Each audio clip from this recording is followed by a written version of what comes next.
हरिः ॐ। विश्वस्मै नमः। विश्वं विष्णुर्वषट्कारो भूतभव्यभवत्प्रभुः भूतकृद्भूतभृद्भावो भूतात्मा भूतभावनः भूतात्मा परमात्मा च मुक्तानां परमागतिः अव्ययपुरुषः साक्षी क्षेत्रज्ञोऽक्षर एव च योगो योगविदां नेता प्रधानपुरुषेश्वरः नारसिंहो वपुः श्रीमान् केशवः पुरुषोत्तमः सर्वशिवस्थाणुर्भूतादिर्निधिरव्ययः सम्भवो भावनो भर्ता प्रभव प्रभुरीश्वरः स्वयंभू शम्भुरादित्यः पुष्कराक्षो महास्वनः अनादिनिधनो धाता विधाता धातुरुत्तमः अप्रमेयो ऋषिकेशः पद्मनाभोऽमरप्रभुः विश्वकर्मा मनुस्त्वष्टा स्थविष्ठस्थविरो ध्रुवः अग्राह्यः शाश्वतो कृष्णो लोहिताक्ष प्रतर्दनः प्रभुतस्त्रिककुब्धाम पवित्रं मङ्गलं परम् ईशान प्राणद प्राणो ज्येष्ठः श्रेष्ठः प्रजापतिः हिरण्यगर्भो भूगर्भो माधवो मधुसूदनः ईश्वरो विक्रमी धन्वी मेधावी विक्रमक्रमः अनुत्तमो दुराधर्ष कृतज्ञः कृतिरात्मवान् सुरेशः शरणं शर्म विश्वरेता प्रजाभवः अहः संवत्सरो व्यालः प्रत्ययः सर्वदर्शनः अजः सर्वेश्वरः सिद्धः सिद्धिः सर्वादिरच्युतः वृषा कपिरमेयात्मा सर्वयोगविनिसृतः वसुर्वसुमना सत्यः समात्मा संमितः समः अमोघः पुण्डरीकाक्षो वृषकर्मा वृषाकृतिः रुद्रो बहुशिरा प्रभुर्विश्वयोनिः शुचिश्रवाः अमृतः शाश्वतस्थाणुर्वरारोहो महातपः सर्वगः सर्वविद्वानुर्विश्वक्सेनो जनार्दनः वेदो वेदविदव्यङ्गो वेदाङ्गो वेदवित्कविः लोकाध्यक्षः सुराध्यक्षो धर्माध्यक्ष कृताकृतः चतुरात्मा चतुर्व्यूह चतुर्दंष्ट्रश्चतुर्भुजः भ्राजिष्णुर्भोजनं भोक्ता सहिष्णुर्जगदादिजः अनघो विजयो जेता विश्वयोनि पुनर्वसुः उपेन्द्रो वामनप्रांशुर्मोघः शुचिरुर्जितः अतीन्द्रः सङ्ग्रहः सर्गो धृतात्मा नियमो यमः वेद्यो वैद्यः सदा योगी विरहा माधवो मधुः अतीन्द्रियो महामायो महोत्साहो महाबलः महाबुद्धिर्महावीर्यो महाशक्तिर्महाद्युतिः अनिर्देश्य वपुः श्रीमान् मेयात्मा महाद्रिधृकः महेश्वासो महीभर्ता श्रीनिवासः सताङ्गतिः अनिरुद्धः सुरानन्दो गोविन्दो गोविदाम्पतिः मरीचिरदमनो हंसः सुपर्णो भुजगोत्तमः हिरण्यनाभः सुतपा पद्मनाभः प्रजापतिः अमृत्युः सर्वदृक्सिंहः सन्धाता सन्धिमान् स्थिरः अजो दुर्मर्षणः शास्ता विश्रुतात्मा सुरारिः गुरुर्गुरुतमो धामः सत्यः सत्यः पराक्रमः निमिषो निमिषस्रग्वी वाचस्पतिरुदारधिः अग्रणिग्रामणि श्रीमान् न्यायो नेता समीरणः सहस्रमूर्धा विश्वात्मा सहस्राक्षः सहस्रपात् आवर्तनो निवृत्तात्मा संवृत्तः सम्प्रमर्दनः अहः संवर्तको वह्निरनिलो धरणीधरः सुप्रसाद प्रसन्नात्मा विश्वधृग्विश्वभुग्विभुः सत्कर्ता सत्कृतः साधुर्जह्नुर्नारायणो नरः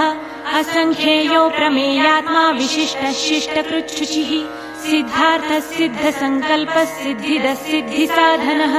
वृषाही वृषभो विष्णुर्वृषपर्वा वृषोदरः वर्धनो वर्धमानश्च विविक्तः श्रुतिसागरः सुभुजो दुर्धरो वाग्मी महेन्द्रो वसुदो वसुः नैकरूपो बृहद्रूपः शिपिविष्टप्रकाशनः ओजस्तेजोदुतीधरः प्रकाशात्मा प्रतापनः रुद्रस्पष्टाक्षरो मन्त्रश्चन्द्रांशुर्भास्करद्युतिः अमृतांशुद्भवो भानु शशबिन्दुः सुरेश्वरः औषधं जगतः सेतु सत्यधर्मपराक्रमः भूतभव्यभवन्नाथ पवनः पावनो नलः कामः कामकृत्कान्तः कामः कामप्रदः प्रभुः युगादिकृद्युगावर्तो नैकमायो महाशनः अदृश्यो व्यक्तरूपश्च सहस्रजिदनन्तजित् इष्टो विशिष्टशिष्टेष्टः शिखण्डी नहुषो वृषः क्रोधः क्रोधकृत्कर्ता विश्वबाहुर्महीधरः अच्युत प्रथित प्राण प्राणदो वासवानुजः अपां निधिरधिष्ठानमप्रमत्त प्रतिष्ठितः स्कन्द स्कन्दधरो धूर्यो वरदो वायुवाहनः वासुदेवो बृहद्भानुरादिदेवः पुरन्धरः अशोकस्तारणस्तारः शूरः शौरिर्जनेश्वरः अनुकूलश्च तावर्तः पद्मी पद्मनिभेक्षणः पद्मनाभोरविन्दाक्ष पद्मगर्भः शरीरभृत् महर्धिर्रुद्धो वृद्धात्मा महाक्षो गरुडध्वजः अतुलशरभो भीमः समयज्ञो हविर्हरिः सर्वलक्षणलक्षण्यो लक्ष्मीवान् समितिञ्जयः विक्षरोहितो मार्गो हेतुर्दामोदरः सः महीधरो महाभागो वेगवानमिताशनः उद्भवक्षोभणो देवः श्रीगर्भः परमेश्वरः करणं कारणं कर्ता विकर्ता गहनो गुह व्यवसायो व्यवस्थानः संस्थानस्थानदो ध्रुवः पर्धिः परमस्पष्टतुष्टः पुष्टः शुभेक्षणः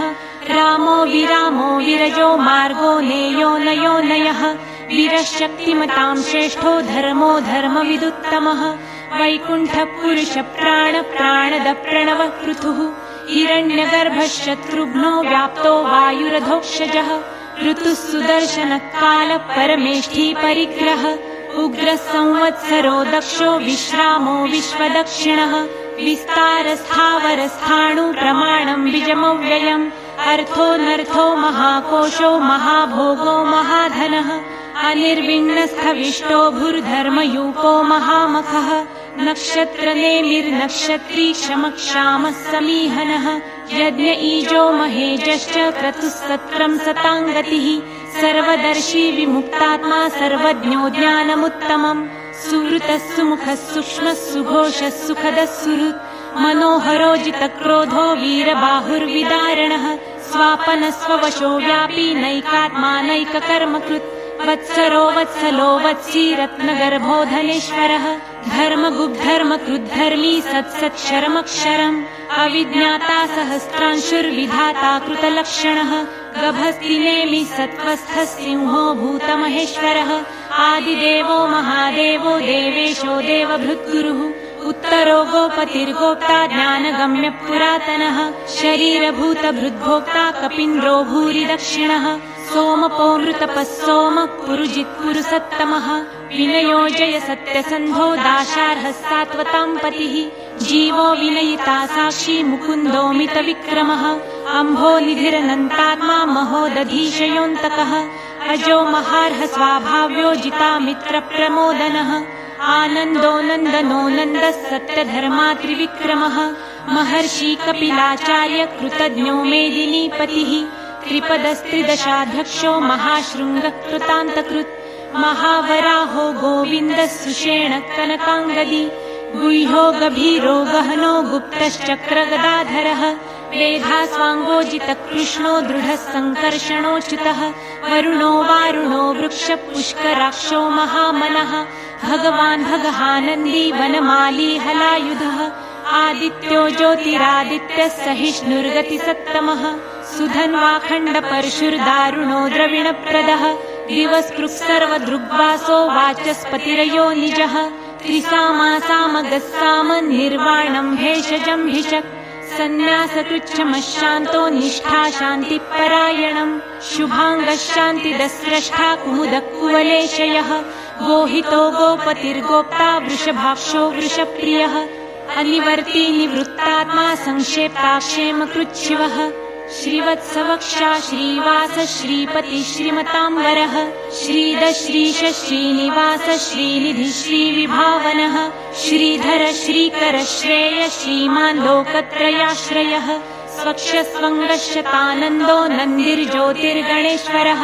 विजितात्मा विधेयात्मा सत्कीर्ति छिन्न संशयः उदीर्णः सर्वतश्चक्षुरनिशः शाश्वतस्थिरः भूषयो भूषणो भूतिर्विशोकशोकनाशनः अर्चिष्मानर्चितः कुम्भो विशुद्धात्मा विशोधनः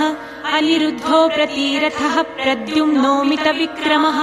कालनेमी निहावीरः शौरिः शूरज्जनेश्वरः त्रिलोकात्मा त्रिलोकेश केशवः केशिहा हरिः कामदेवः कामपालः कामिकान्तः कृतागमः अनिर्देशवपुर्विष्णुर्वीरोऽनन्तो धनञ्जयः ब्रह्मण्यो ब्रह्मकृद्ब्रह्मा ब्रह्म ब्रह्मविवर्धनः ब्रह्मविद्ब्राह्मणो ब्रह्मी ब्रह्मज्ञो ब्राह्मणप्रियः महाक्रमो महाकर्मा महातेजामहोरगः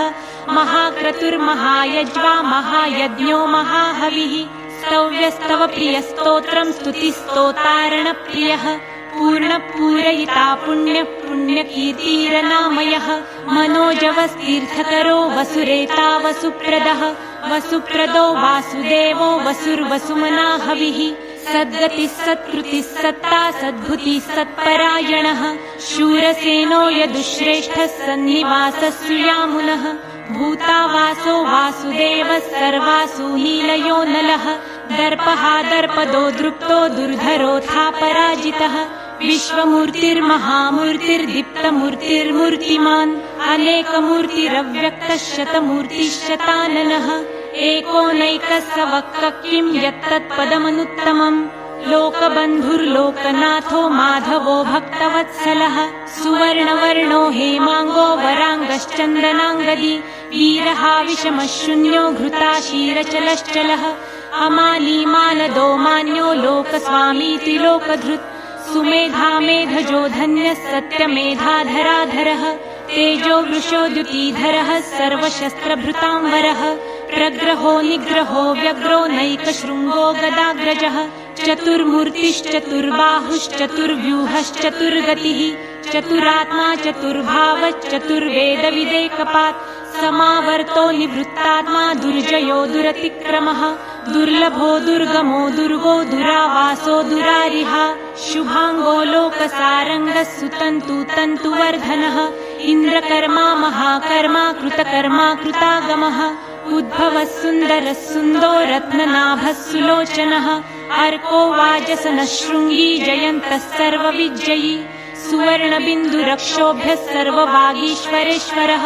महारुदो महागर्तो महाभूतो महानिधिः कुमुदकुन्दरकुन्दः पर्जन्यः पावनो नीलः अमृताशोऽमृतवपुः सर्वज्ञः सर्वतोमुखः सुलभः सुव्रतः सिद्धः शत्रुजिच्छत्रुतापनः न्यग्रोधोदुम्बरोऽश्वत्थच्छाणुरान्ध्रनिषूदनः सहस्राची सप्तजिह्नः सप्तैधा सप्तवाहनः अमूर्तिरनघोचिन्त्यो भयकृद्भयनाशनः अणुर्बृहत्कृशस्थूलो गुणभृन्निर्गुणो महान् अधृतस्वधृतस्वास्य प्राग्वंशो वंशवर्धनः भारभृत्कथितो योगी योगिशः सर्वकामदः आश्रमश्रमणक्षामः सुपर्णो वायुवाहनः धनुर्धरो धनुर्वेदो दण्डो दमयिता दमः अपराजितः सर्वसहो नियन्ता नियमो यमः सत्त्ववान् सात्विकः सत्यः सत्यधर्मपरायणः अभिप्रायप्रियार्होर्ह प्रियकृत्प्रीतिवर्धनः विहाय सगतिर्ज्योतिः सुरुचिर्हूतभुग्विभुः रविर्विरोचनः सूर्यः सविता रविलोचनः अनन्तो हुतभुग्भोक्ता सुखदो नैकजोऽग्रजः अनिर्विण्णः सदामर्षि लोकधिष्ठान्मद्भुतः सनातनत्तमः कपिलः कपिरव्ययः स्वस्तिदः स्वस्तिकृत् स्वस्ति स्वस्ति भुक् स्वस्ति दक्षिणः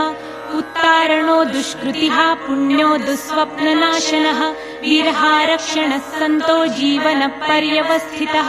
अनन्तरूपनन्तश्रीर्जितमन्युर्भयापः चतुरश्रो गभीरात्मा विदिशो व्यादिशो दिशः अनादिर्भूर्भुवो लक्ष्मीः सुवीरो रुचिराङ्गदः जननो जनजन्मादिर्भीमो भीमपराक्रमः आधारलीलयोधाता पुष्पहासप्रजागरः ऊर्ध्वगः सत्पथाचार प्राणदप्रणवप्रणः